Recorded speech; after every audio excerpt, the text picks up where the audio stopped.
March is Women's History Month. I have had the privilege of calling on some friends around the state of South Carolina, powerful, successful women with significant lives, to talk about other powerful, successful women with significant lives. Some have gone on to be with the Lord, as we say it here. Others are still thriving today.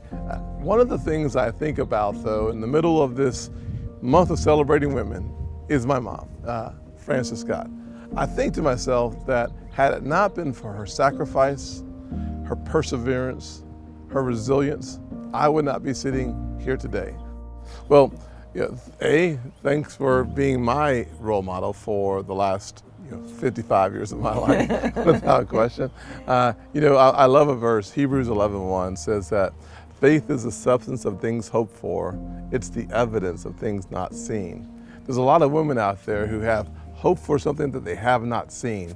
How would you encourage them to remain hopeful? Well, the first thing I would tell them is never give up. Never give up. Never give up.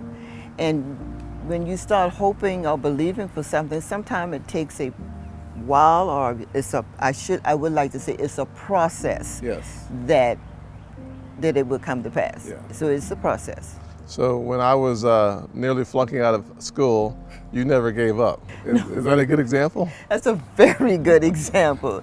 That's an excellent example, because I know what you had inside of you and what you were capable of doing. Yes. So therefore, I couldn't give up.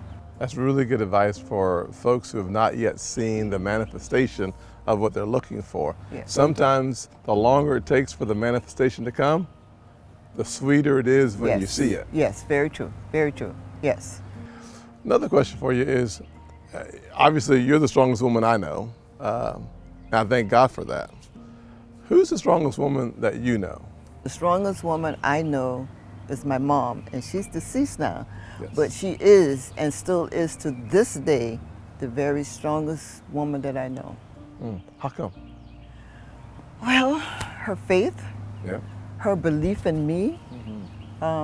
Even when I was growing up, when you did something wrong, Mama never put you down. She always encouraged you. She motivated you. Mama was a praying woman, so yeah, she was the strongest woman I know of all the things that she went through and endured during her times. 1922, 1921. rural South Carolina, Yes. black woman. Yes. What did grandmama have to overcome to be the woman that she became, to make the woman that you have become? A lot of negative, a lot of prejudice. She wasn't a well-educated woman. She went to the eighth grade. So she wasn't well-educated.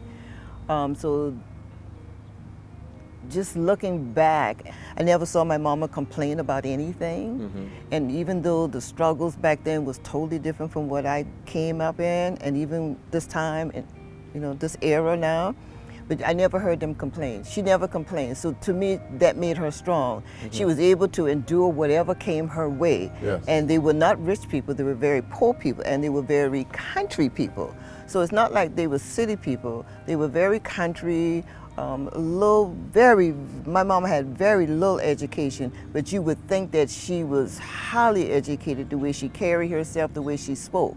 And she would walk more than a mile to work to clean houses as a maid, Yes. walk back, clean her house, feed her kids, and then at some point feed her grandkids. Yes. So she had this perseverance, this resiliency that was a part, or she was resilient as a part of who she was. That's the part, yes. And when I think back about that, those seem to be things that you have inherited, almost like it's in your DNA as well, that you're strong, you're a praying woman, you're resilient, and you never, ever give up. Can't give up. Can't give. Good stuff. Impossible. You started a foundation to try to help single moms. Tell me about what that foundation does and what it is and why you started it. Being a single mom, very few people come along and praise you or tell you that you're doing a very good job. Being a single mom is hard because there's only just you. Yes. So my foundation is about raising up single moms. It is about financial literacy because I think financial literacy is very important. Having children of myself, I didn't know much about finances. Yes. So I think that's very important. Empowering young girls, young ladies today. And of course, one of my biggest one is raising positive children in a very negative world today. What advice would you give to women to encourage them? The first advice I would give to women is stay focused. Don't give up. Even when you want to give up, don't give up. There are many times, when I wanted to give up because it was very hard, because you don't know where your next meal gonna come from, putting gas in the car, how you gonna get to work. There are many times when I cried. There are many times when you just really wanted just to give up, but you couldn't give up. I couldn't give up because I had 2 young boys that was looking to me. So how could I give up? I couldn't give up. So being a model for your kids to follow gave you a strength to endure another day? My kids has always been my motivation, and to this day, they still are. I know that I will spend the rest of my life thanking the good Lord for the grace that you placed in my heart, my mama, in my life, my mother. My hope is this, that we all will leave a legacy, footprints in the sand, based on the people who've influenced us. No one more powerful, more influential on earth than my mother, Frances Scott. Happy Women's History Month. Yay! Good job.